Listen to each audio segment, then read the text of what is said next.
This Karen didn't just lose her cool, she called the cops because my fence dared to cramp her morning strolls. I'd built it solid around my Cedar Hollow ranch, told her to steer clear of my land, and next thing I know, she's dialing 911, claiming I'd threatened her life. But here's where it turns wild. When the sheriff backed me up, she hissed, "You've made a powerful enemy."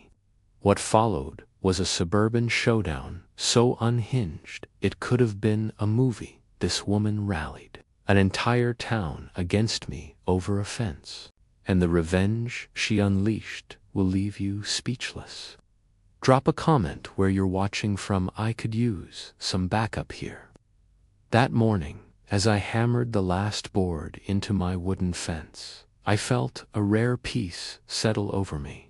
The sun peeked over the horizon, casting golden hues across dusty Main Street, with nothing but birds chirping and a distant tractor humming in the air. After 3 years of scraping by to buy this ranch, escaping the city chaos where I'd wrangled entitled tourists as a park ranger, this was my sanctuary, my slice of heaven amid trees and wildlife. I'd devoted my life to protecting nature, never dreaming a simple fence would ignite the biggest drama Cedar Hollow had seen in decades. I was running my calloused hand along the smooth pine boards, breathing in that fresh sawdust scent full of promise, when the sharp click-clack of pricey heels stomped across the gravel. Before I could turn, a shrill voice sliced through the calm like nails on a chalkboard. Excuse me, what do you think you're doing?" I spun around to face Karen Prescott. All 48 years of her fury squeezed into a designer pantsuit that screamed city chic on this dusty ranch road. Her manicured nails were already clawing for her phone, her face contorted in outrage that teetered between hilarious and downright hostile. "You can't just put up a fence without consulting the neighborhood. This is a violation of everything we stand for in Cedar Hollow." I took a deep breath, reminding myself to stay calm. Which city of the United States are you watching from? Drop a comment and share with us if you have any confrontation with the HOA. We'll narrate your story on our channel. Anger management techniques I'd learned. Dealing with difficult people in the parks. Good morning to you too, Karen. I'm Evan Carter. Just moved in last month. This fence is entirely on my property, and I have all the proper permits from the county. I kept my voice calm and steady, but I could feel my fists clenching involuntarily at my side. Karen's eyes narrowed as she surveyed my fence, like it was some kind of personal attack on her existence. "I don't care about your permit. This fence is ruining the aesthetic of our neighborhood. It's blocking my view of the valley when I take my morning walks." She was already waving her phone around like she was about to start recording her movements, so dramatic you'd think she was auditioning for a reality show. "Karen, with all due respect, this is my property. The fence is well within my property lines, and I have every right to secure my land. I've had issues with people cutting through my property and disturbing the wildlife rehabilitation area. I'm setting up," I tried to explain reasonably, but I could see from the way her face was turning redder that logic wasn't going to work here.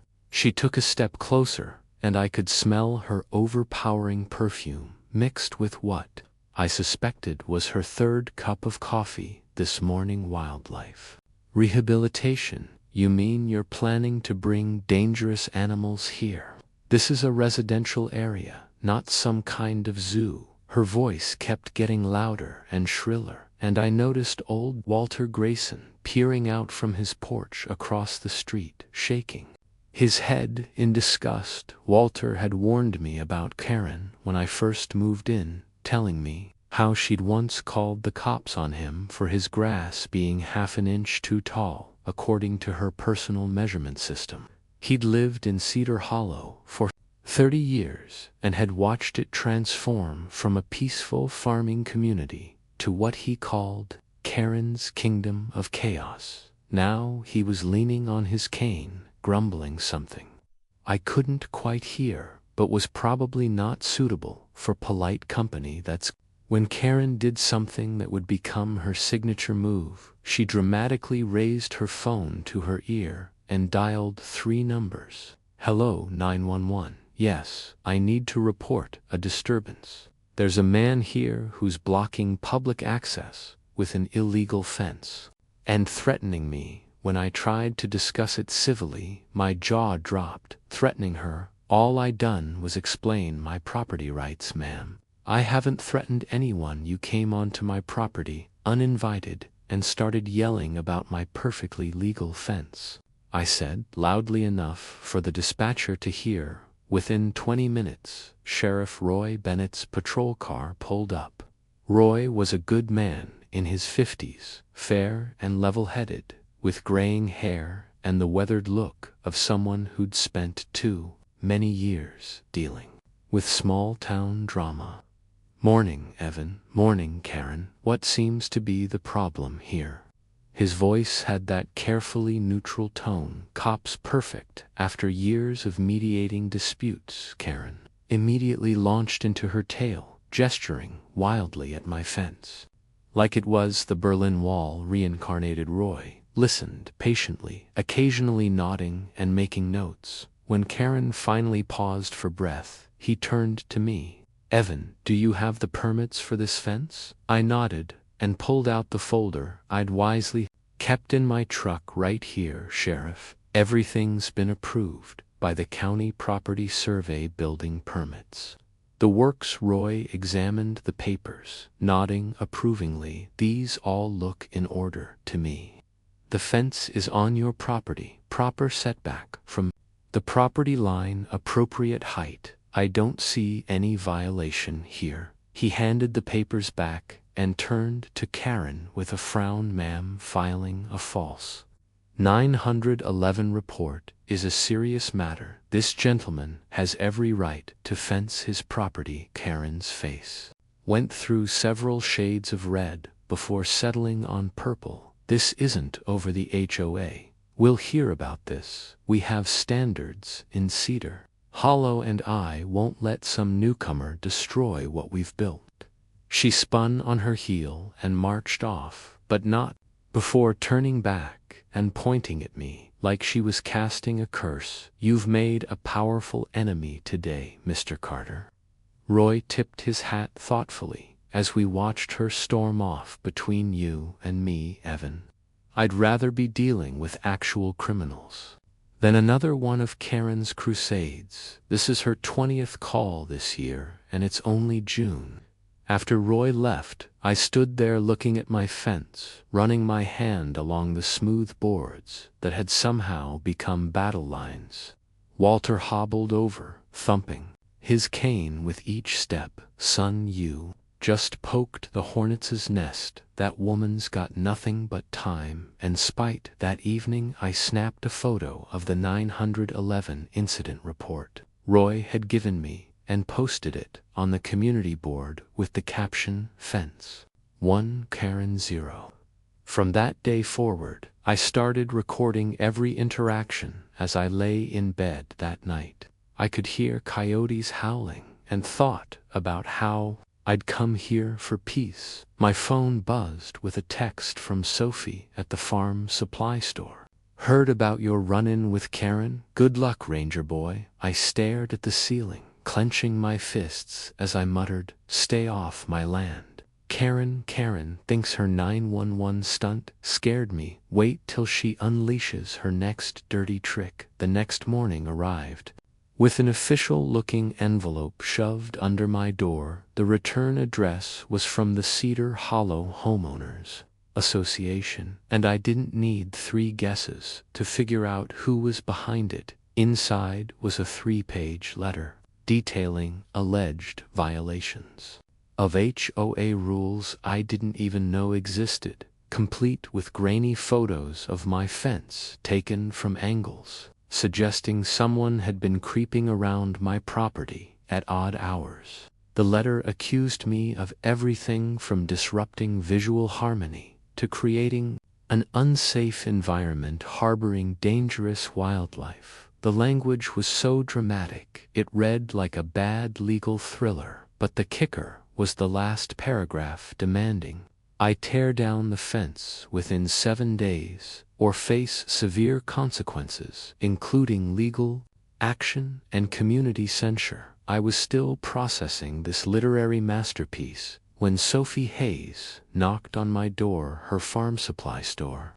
Uniform dusty from morning deliveries, Sophie was 28, sharp as a tack, with wit that could cut glass and a smile, suggesting she knew all the town's secrets. Heard you got Karen's special welcome package, she said, raising an eyebrow in that way that made you feel in on the joke. She's calling an emergency HOA meeting tonight. Word is she's been spreading rumors. You're planning to build a pig pen next. A filthy, stinking pig pen that'll destroy property values and attract rats the size of house cats. I couldn't help but laugh at the absurdity. A pig pen. I'm a park ranger, not a farmer. Sophie leaned against my doorframe, expression turning serious. You don't know Karen's playbook yet. She doesn't need truth when she's got a telephone in too much time. By noon, half the town will believe you're planning to turn this place into some exotic animal trading post. This was insane. I'd built a simple wooden fence, and suddenly I was public enemy number one. What do you know about her? I asked, genuinely curious. What could drive someone to such extremes? Sophie glanced around as if Karen might be hiding in bushes with her phone ready. Karen Prescott moved here 5 years ago after her divorce. Used to be some big-shot banker, but her husband left her for his 25-year-old yoga instructor. She got a nice settlement and decided Cedar Hollow would be her kingdom. Sophie's voice had that tone of someone who'd been on the receiving end of Karen's wrath. She came into my store once and chewed me out for 15 minutes because I was selling non-HOA approved plants. Apparently my marigolds were to orange and clashed with her vision. She tried to get me to sign something saying I wouldn't sell certain flowers to Cedar Hollow residents. I told her to take her business elsewhere. The HOA meeting was scheduled for 7 p.m. At the community center. I arrived to find the parking lot fuller than ever, with people clustered in groups, whispering and shooting glances my way inside. Karen had set up what looked like a prosecutor's table with printed photos, documents, and a pointer stick. She wielded like a weapon. She was in her element, strutting around in a power suit that probably costs more than my monthly mortgage, acting like the HOA's queen, about to deliver closing arguments. Thank you all for coming on such short notice, she began, voice dripping with false concern. I've called this emergency meeting to address a serious threat to our community's standards and safety.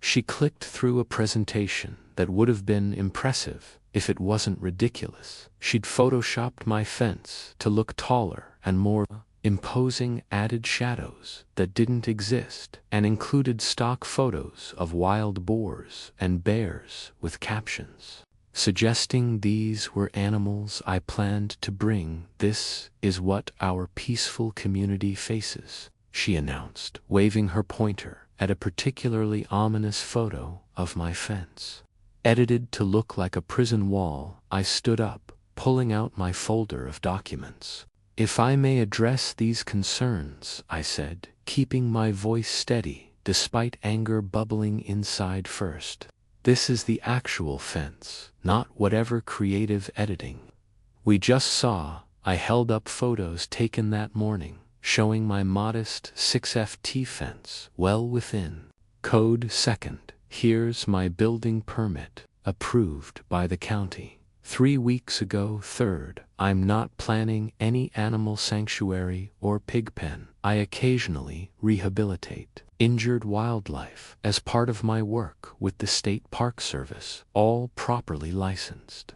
I could see some people nodding, but Karen's coarse supporters were unmoved, whispering among themselves. Sophie sat nearby, eyebrow raised in her signature sassy expression, ready to throw shade at Karen's dramatics. Permits don't make you a good neighbor. Karen snapped composure, cracking slightly as she waved her phone like she was about to go live. What about the precedent this sets? If we let one person build whatever they want, soon everyone will be putting up fences. That's when Walter stood up in back cane, thumping against the floor. Oh, for Pete's sake, Karen, the man built a fence, not the Great Wall of China. You called the cops on me for my grasp being too long. His outburst sparked murmurs throughout the room. Sheriff Roy, standing in back, cleared his throat. For what it's worth, I've reviewed Mr. Carter's permits and found everything in order. Karen's face flushed as she gathered her materials, still acting like the HOA's queen despite losing ground. Fine, but this isn't over. Those of you who care about maintaining our property values know where I stand. She swept out with her contingent, but not before shooting me a look that could melt steel. Sophie caught up with me in the parking lot, smirking. That fence photo editing was something else. She must have spent hours on that. As I drove home, I couldn't shake the feeling I was in for a long fight that night. I installed security cameras around my property, making sure they covered every angle. I also started a journal, documenting everything. As I tested the last camera, I noticed a thick envelope in my mailbox. A letter from a law firm threatening legal action for intentional infliction of emotional distress. I stood by my fence in darkness, running my hand along the boards that had become the center of an unwanted war. The wood was smooth under my fingers, solid and real, unlike Karen's manufactured drama in the distance. I could see lights blazing at Karen's house like a fortress preparing for siege. I sighed heavily, exhaustion settling into my bones as I muttered my new mantra, stay off my land. Karen, one thing was certain, she wasn't going to stop until one of us broke. Karen's crowning herself HOA queen with this stunt. She's about to get served a legal smackdown. The sound that woke me at 3:00 a.m. wasn't usual coyote calls or wind through trees. It was the distinct crack of wood being pried apart. I bolted upright, heart pounding, and grabbed my phone to check security camera feed. There, illuminated by infrared night vision, was a figure in dark clothing systematically yanking boards from my fence with a crowbar. But what made my blood run cold wasn't the vandalism, it was the second figure, standing nearby, filming everything with their phone. Even in grainy footage, I could make out Karen's distinctive silhouette, her designer jacket, unmistakable in darkness. She was directing the operation like some midnight movie director, pointing at specific boards and gesturing for different angles. I threw on clothes and raced outside. But by the time I reached the fence, they were gone. Only damage remained. 5 boards, ripped clean off nails, scattered on ground, jagged splinters sticking out dangerously. I was examining destruction when I noticed something that made me smile despite anger. In her haste to document her staged scene, Karen had gotten too close to damaged boards. The camera captured her yelping awe and jerking her hand back, clearly having gotten a splinter. I saved that clip immediately, knowing it might be evidence. I needed the woman was so focused on framing me, she'd literally been hoisted by her own petard, stabbed by her own sabotage. The next morning arrived with another official-looking letter, this time from a different law firm. This one included photos of damaged fence, focusing on exposed nails and splintered wood, with dramatic language about dangerous conditions and public safety hazards. The letter demanded I repair the fence immediately or face lawsuit for maintaining an attractive nuisance.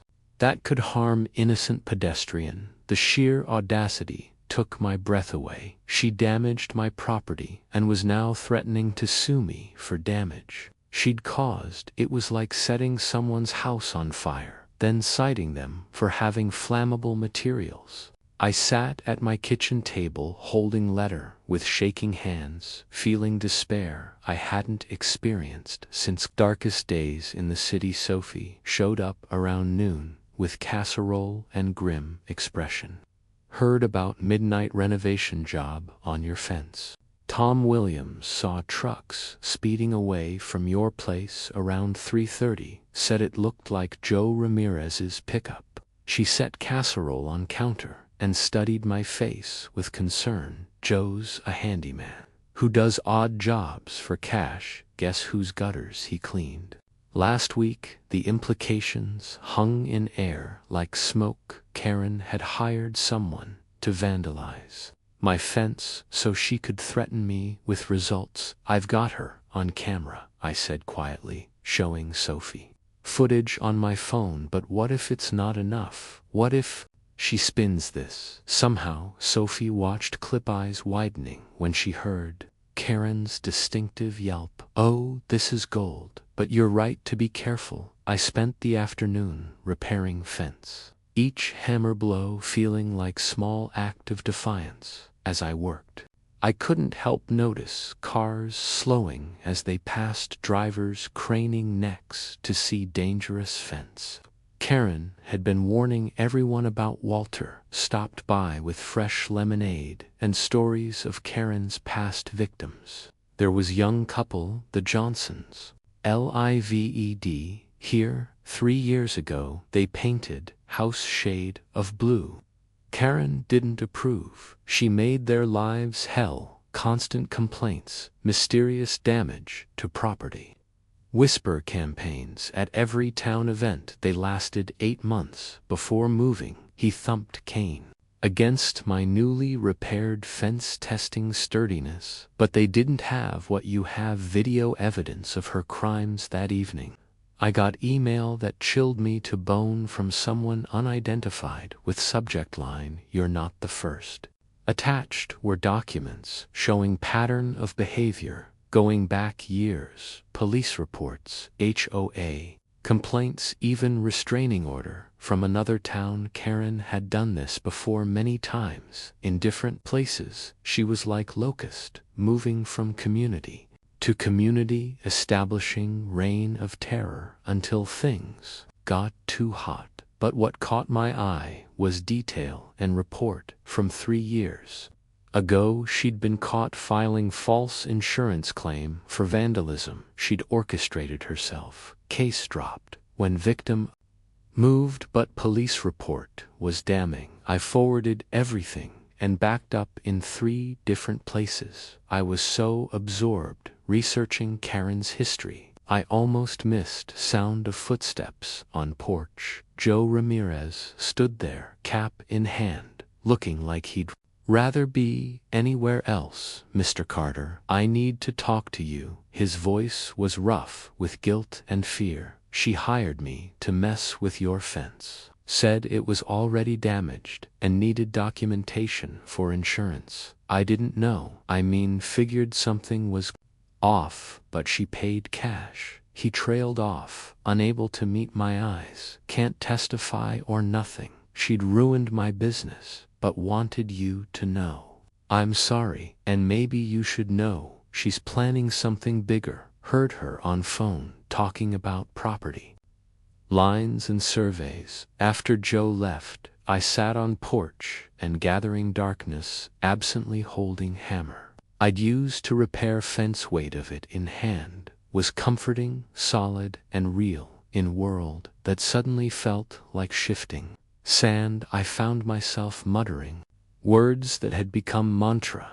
Stay off my land, Karen. But even as I said them, I knew she wouldn't. This had gone beyond simple property dispute and become something darker, more personal. She had targeted me as latest victim and wouldn't stop until I was broken or gone. Thought of tearing down fence cross my mind. Just give in, let her win, find peace through surrender. But something in me, maybe same stubborn streak that made me stand up to entitled tourists, wouldn't let me give up. I called Sophie and told her about Joe's visit. An anonymous email. She listened in silence, then said something giving hope. You know what? Think it's time. Karen learned Cedar Hollow isn't her personal kingdom. I'll make calls, talk to people who've been too scared to speak up. After hanging up, I walked property perimeter, checking cameras and reinforcing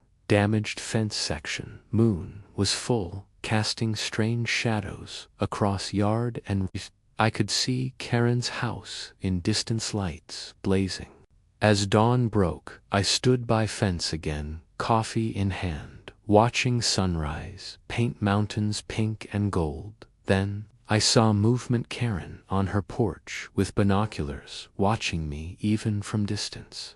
I could see her smile, sending chills down spine. She gave little wave, mockingly sweet, before disappearing inside. Karen thinks her midnight sabotage fooled me. My camera is about to burn her whole game down. The community center was packed for the monthly HOA meeting, but tonight's atmosphere felt different, charged with anticipation, like everyone knew a showdown was coming. I arrived early with my laptop and portable projector, setting up while Karen held court with her usual group of supporters. Near the coffee station, she kept shooting glances my way, probably wondering what I had planned. Her designer heels clicking nervously on the linoleum floor when the meeting officially started.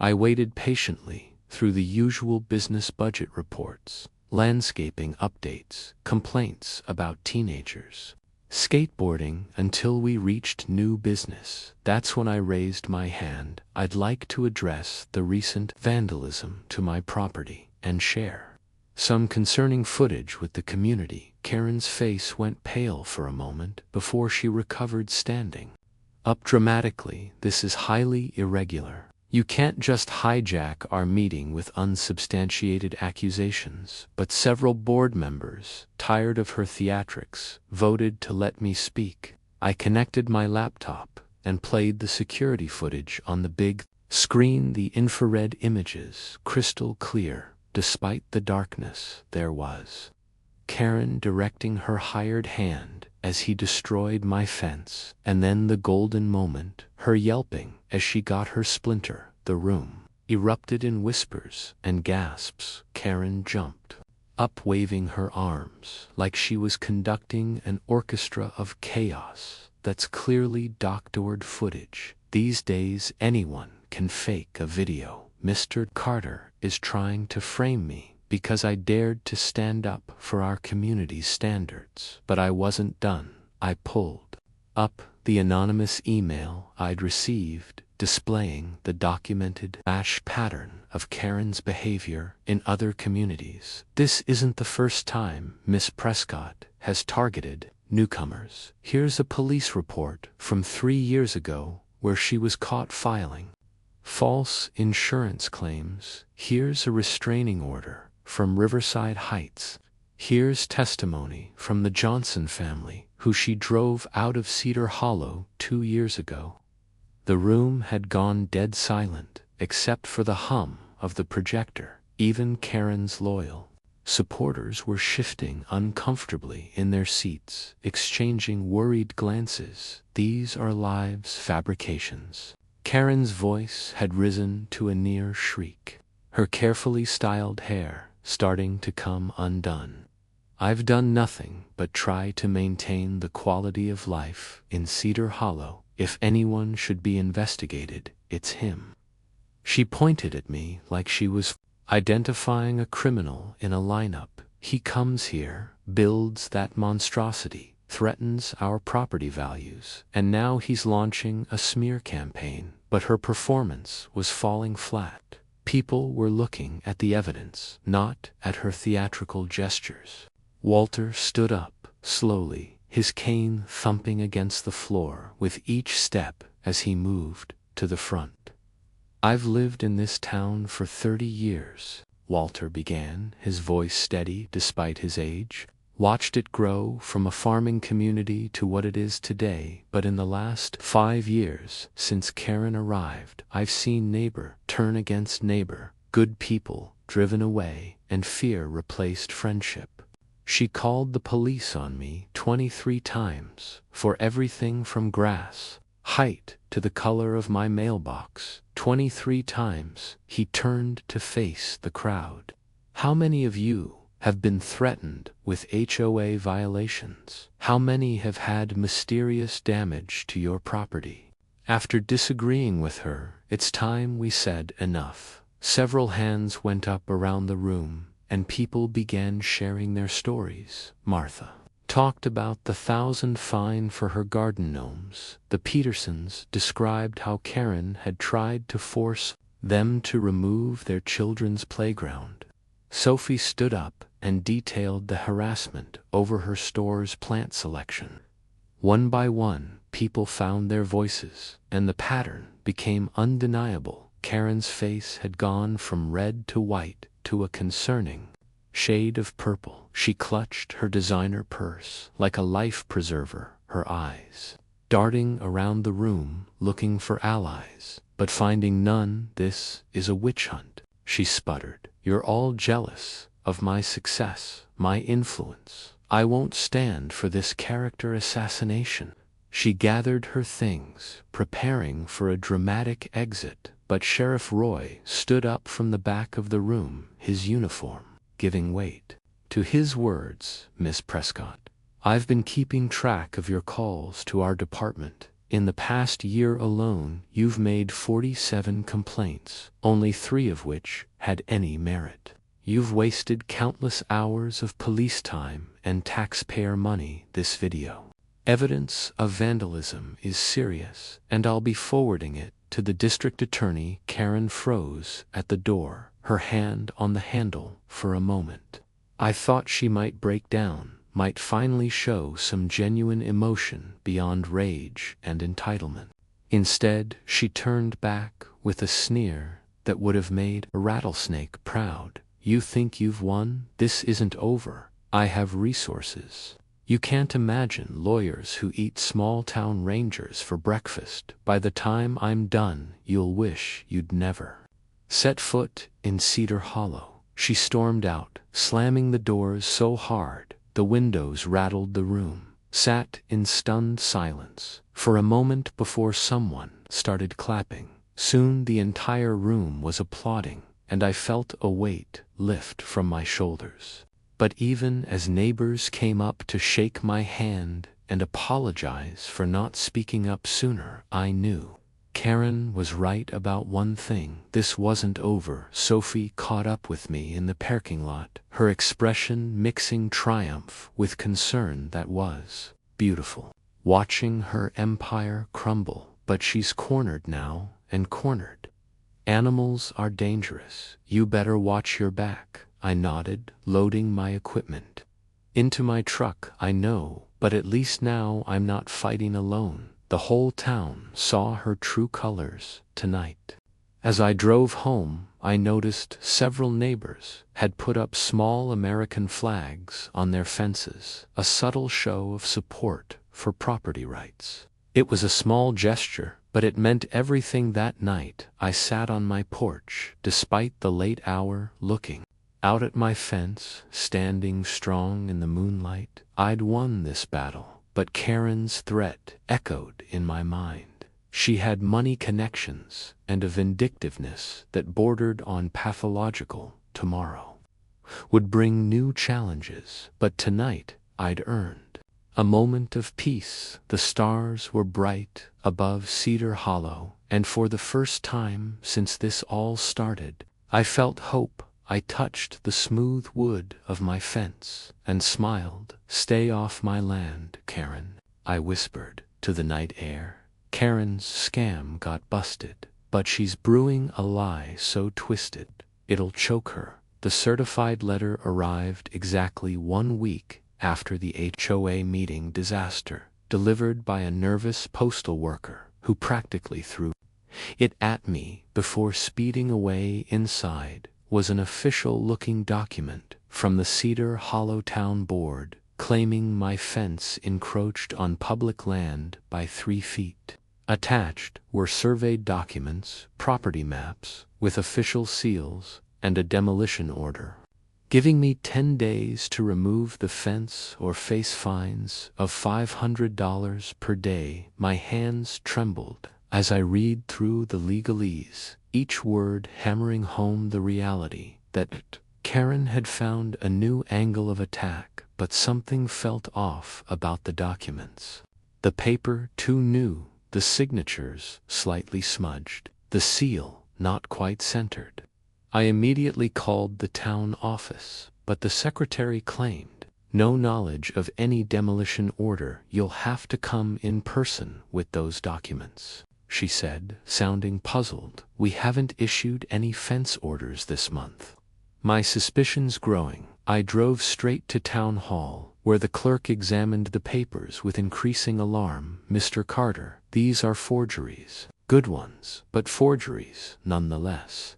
The seals wrong, the signatures traced, and this survey references a plot number that doesn't exist. Someone's committed a serious crime here." She made copies for their files and urged me to contact the police immediately, but I had a different plan brewing. If Karen wanted to play with fake documents, I'd give her enough rope to hang herself. I called Sophie and outlined my strategy. "You want to?" what she exclaimed after hearing my idea.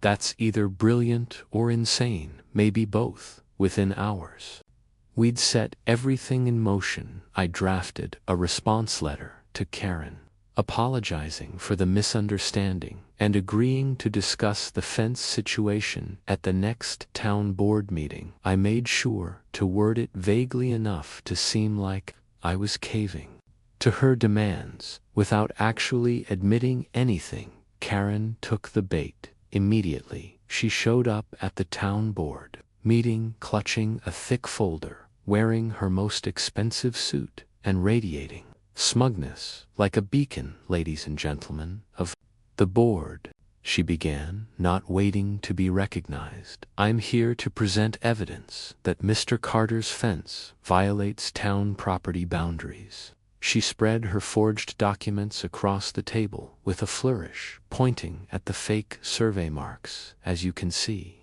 his fence extends 3 feet onto public land. This is a clear violation that demands immediate action." The board members examined the papers, exchanging confused glances. "Miss Prescott," the board chair said slowly, "we have no record of commissioning this survey. Where exactly did these documents come from?" Karen's smile faltered. "For just a moment, they're official town documents.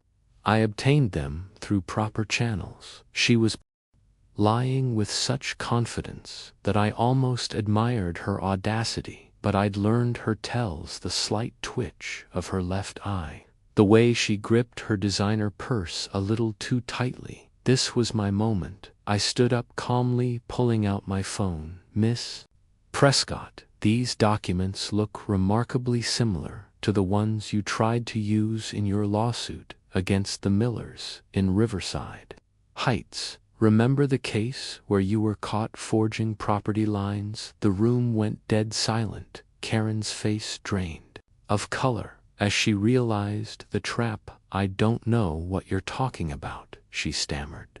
But her voice had lost its commanding tone. Really, I continued, keeping my voice level, because I have the court records right here, same handwriting on the surveys, same type of seal, even the same mistakes in the property descriptions. It's almost like you used the same template. Her eyes darted around the room like a trapped animal seeking escape. This is ridiculous. You're trying to deflect from your own violations. But the board members were already comparing the documents to their official records. Miss Prescott, Sheriff Roy said from his position by the door, where he'd been quietly observing, "I'm going to need you to come with me. Forging official documents is a felony." Karen's carefully constructed facade finally cracked. "You don't understand," she burst out, her voice rising to a near scream. "This town needs order standards. I was trying to protect our community from people like him." She pointed at me with a shaking finger. "First it's fences, then it's trailers, then it's a complete degradation of everything we've built." The board chair banged his gavel, trying to restore order, but Karen was in full meltdown mode. "This is exactly what happened in Riverside Heights," Karen continued, seeming to forget she just denied knowing about that case, "and Maple Grove and Sunset Valley. Every time I try to maintain standards, people like him ruin everything. Well, I won't let it happen again this time. I'll win." The admission hung in the air like smoke from a fired gun. I pulled out my phone, showing that I'd been recording the entire exchange. "Thank you for confirming the pattern of harassment across multiple communities, Miss Prescott. I'm sure the district attorney will find this very interesting." Karen's mouth opened and closed like a fish out of water before she grabbed her fake documents and bolted for the door. Sheriff Roy stepped aside, letting her pass. "Let her run," he said calmly. "We know where she lives." As the door slammed behind her, the room erupted in shocked conversations. The board chair had to bang his gavel repeatedly to restore order. "Well," he said, finally looking at me with something approaching respect, "I think we can safely say there's no issue with your fence, Mr. Carter." As I left the building, Sophie was waiting by my truck, grinning from ear to ear. Did you see her face when she realized she'd confessed? That was better than cable TV. But even as we celebrated this victory, I knew Karen wasn't done. Someone that obsessed, that committed to their delusions, doesn't just give up. She'd been exposed as a fraud in front of the entire town. Board caught red-handed committing a felony, and revealed as a serial harasser across multiple communities. Yet as I drove past her house that night, every light was on, and I could see her shadow moving frantically behind the curtains. She was planning something, and my gut told me it would be her most desperate move. Yet I touched the fence when I got home, whispering my now familiar refrain, "Stay off my land, Karen." But I knew the final confrontation was coming. Karen's running like she's guilty. I've got her confession on tape, and she's about to crash. The courtroom was packed beyond capacity for Karen's arraignment, with people standing in the back and spilling into the hallway. The whole town had turned out to watch the woman who terrorized them for years finally face justice. I sat in the front row with my folder of evidence, watching as Karen was led in, wearing a conservative black suit that couldn't hide the dark circles under her eyes or the tremor in her hands. Her lawyer, a sleek looking man from the city, whispered urgently in her ear as the judge reviewed the charges: forgery of official documents, filing false reports, harassment, vandalism, and conspiracy to commit fraud. "How does your client plead?" the judge asked, peering over his glasses with the expression of someone who'd already reviewed the mountain of evidence. Karen's lawyer stood up, straightening his expensive tie knot. Guilty, Your Honor. My client maintains that this is all a misunderstanding, a neighborhood dispute blown out of proportion.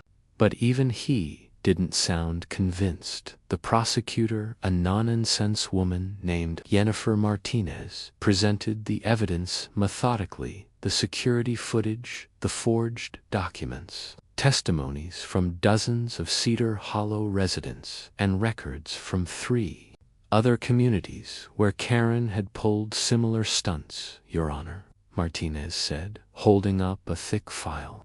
The defendant has a clear pattern of behavior spanning 5 years and 4 different communities.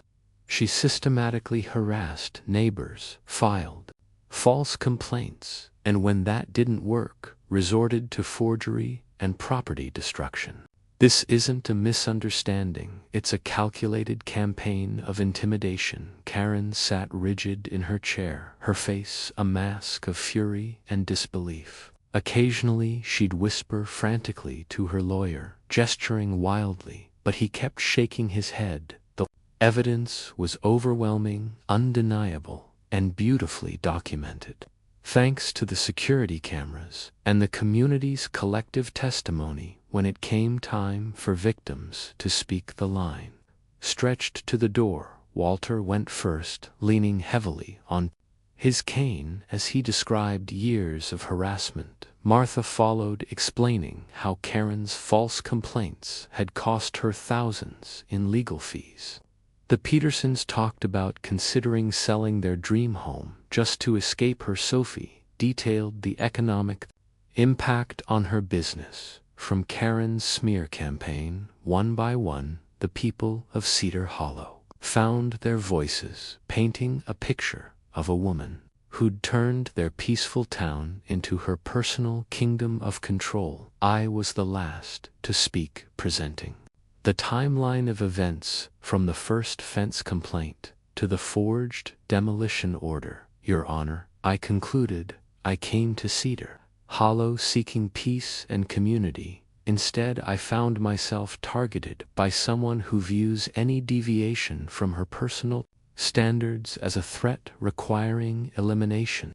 This isn't about offense, it's about the right of people to live freely on their own property without fear of retaliation. Karen couldn't contain herself any longer. She shot to her feet, ignoring her lawyers' attempts to stop her. They're all lying. This is a conspiracy. I was trying to protect our community from degradation. You'll see, without me, the Cedar Hollow will become a wasteland of trashy houses and unkempt yards. The judge banged his gavel, threatening contempt if she didn't sit down, but the damage was done. She'd shown everyone in that courtroom exactly who she was. After deliberation, the judge delivered his verdict, guilty on all counts. Karen was sentenced to 2 years probation, 300 hours of community service, and ordered to pay restitution to all her victims.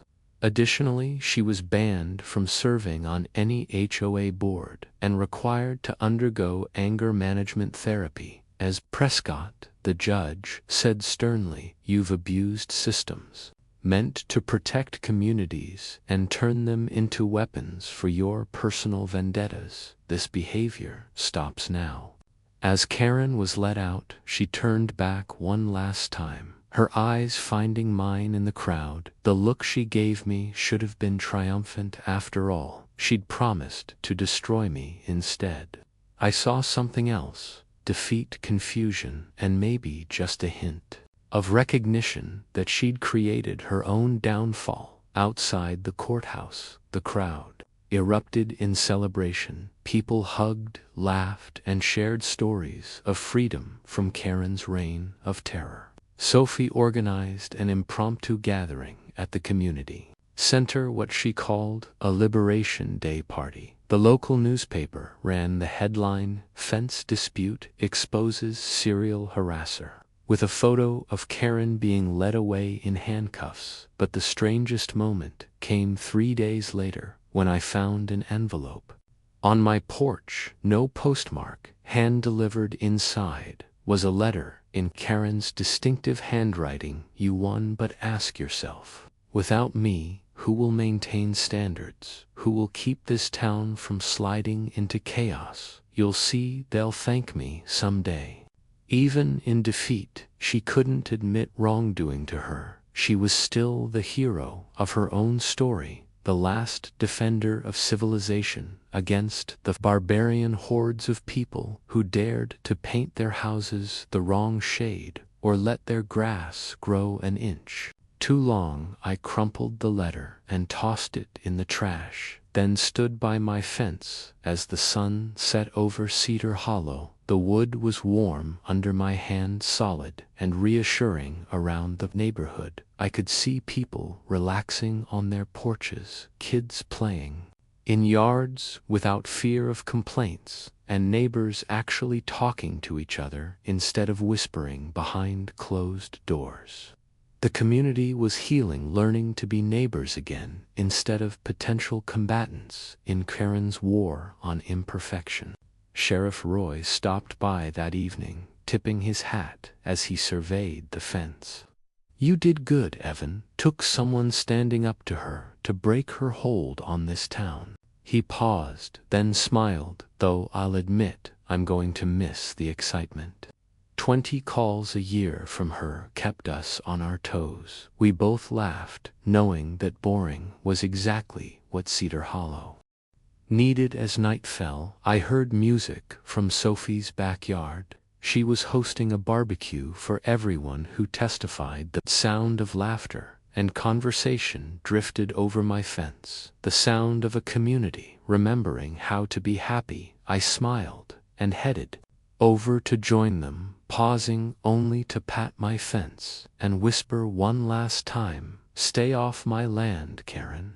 Karen's cuffed, but her secret scheme still humming until I rip it apart 2 weeks after Karen's sentencing. I thought the drama was finally over until Sophie burst into my workshop, waving her phone like she'd discovered gold. Evan, you're not going to believe this. Remember how Karen kept saying she had resources we couldn't imagine? Well, I just found her secret group chat. She showed me her screen where someone had added her to a private group called Cedar Hollow Standards Committee, thinking she was someone else. The chat was full of Karen's supporters, maybe 15 people still actively plotting to restore order to the neighborhood. But what caught my eye was Karen herself posting from her house. Arrest orchestrating a new campaign against multiple neighbors. Look at this. Sophie scrolled through days of messages where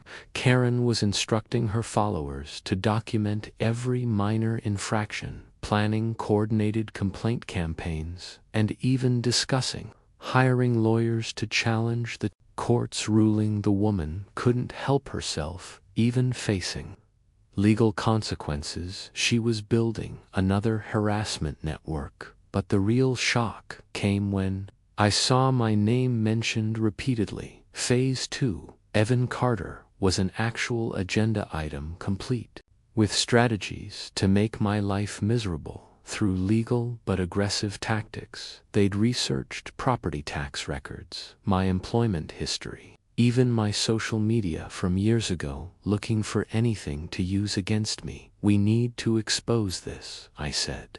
But Sophie grabbed my arm. Wait, I have a better idea. What if we give Karen exactly what she wants? A platform to show everyone who she really is. Her plan was devious in its simplicity. Using an old email address Karen had sent nasty messages from, we created a fake admirer account and sent her a message. Your work in Cedar Hollow was inspiring. I'm starting a similar group in my town. Any advice for dealing with difficult neighbors? It took less than an hour for Karen to respond with a lengthy manifesto about her methods, her philosophy, and her plans for Cedar Hollow's future. The floodgates opened. Karen, clearly desperate for validation, began sharing everything in the group chat. I've been doing this for 15 years, she typed. Cedar Hollow is just the latest battlefield. These people don't understand that without someone like me, their property values plummet, their neighborhoods become trashy, and civilization itself crumbles. She shared documents from her previous campaigns, detailed strategies for avoiding legal consequences, and even admitted to crimes we hadn't known about. But the worst part came when she started insulting specific neighbors.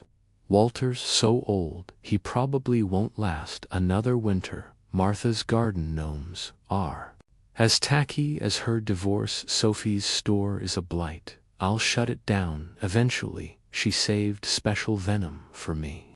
Evan thinks he won, but I've destroyed stronger men. That fence will come down even if I have to wait years. I've got judges who owe me favors, lawyers who will work pruno for the cause. He'll regret the day he crossed me. Her followers encouraged her sharing their own petty grievances and plans. One woman complained about her neighbor's children being too ethnic. Another wanted to ban wind chimes citywide. It was a cesspool of entitlement and hatred masquerading as community standards. I documented everything, taking screenshots and saving the evidence. The perfect opportunity came at the next town meeting. Half of Cedar Hollow showed up expecting routine business. Instead, I asked to address the crowd about a matter of community importance. The board approved, and I connected my laptop to the projector. Folks, I need to share something disturbing. Karen Prescott is still orchestrating harassment campaigns from her house arrest. The room stirred with murmurs as I displayed the group chat on the big screen. The reaction was immediate and explosive. People gasped, reading Karen's insults about them. She said, "What about my dog?" Someone shouted, "She called my kids what?" Another voice cried out. But the biggest shock came when 3 of Karen's supporters sitting in the audience were exposed as active participants in the chat. They tried to slink out, but Sheriff Roy blocked the door. "I think we all need to see this," he said firmly. The messages kept coming. Karen bragging about her connections, detailing how she'd run this town from behind the scenes, calling the judge a fool who will be replaced next election. She even revealed she'd hidden money in offshore accounts to fund future legal battles. "No one stops me," she'd written just that morning. "I am Cedar Hollow's immune system, protecting it from infection." That's when karma delivered its final blow. Someone in the chat, disgusted by what they were reading, forwarded everything to the district attorney and the judge who'd sentenced Karen. Within an hour, police cars surrounded her house. The conditions of her house arrest had explicitly forbidden her from contacting witnesses or continuing harassment activities. She'd violated every single term. We watched through the window as she was led out in handcuffs again, this time facing serious jail time, but she still couldn't help herself, screaming at the gathering crowd, "You'll beg me to come back. This town will fall apart. I'm the only thing standing between you and chaos."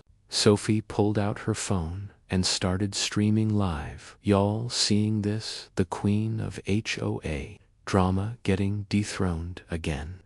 Within minutes, hundreds were watching. The footage went viral. A perfectly coiffed suburban woman in designer clothes being arrested while ranting about property values in Grass Height. Comments poured in from around the country, people sharing their own /HOA horror stories. By evening, someone had created a remix of Karen's "I Am Cedar Hollow's Immune System" speech set to dramatic music. It hit 1 million views overnight. Late-night comedy shows picked up the story. Karen Prescott became the face of HOA extremism, a cautionary tale of what happens when small power corrupts. Absolutely, the group chat members faced their own consequences. 3 were charged with conspiracy. Others faced civil lawsuits from targeted neighbors. The Cedar Hollow Standards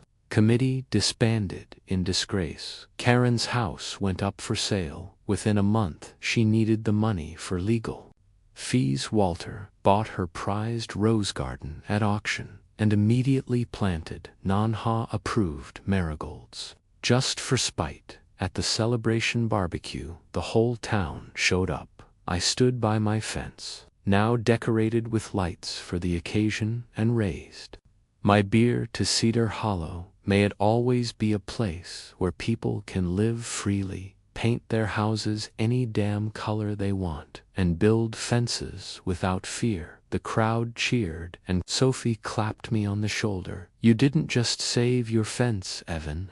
You saved this whole town. As the party continued into the night, I noticed a new family moving into the house across the street. The husband waved tentatively, probably wondering what kind of neighborhood he'd chosen. I walked over with a welcome basket and a smile. Welcome to Cedar Hollow. Just one rule here: mind your own business, and we'll all get along fine. He laughed, relieved, and we shook hands. In the distance, I could see my fence standing strong, a symbol not of division, but of the right to live peacefully on your own land. Karen was gone.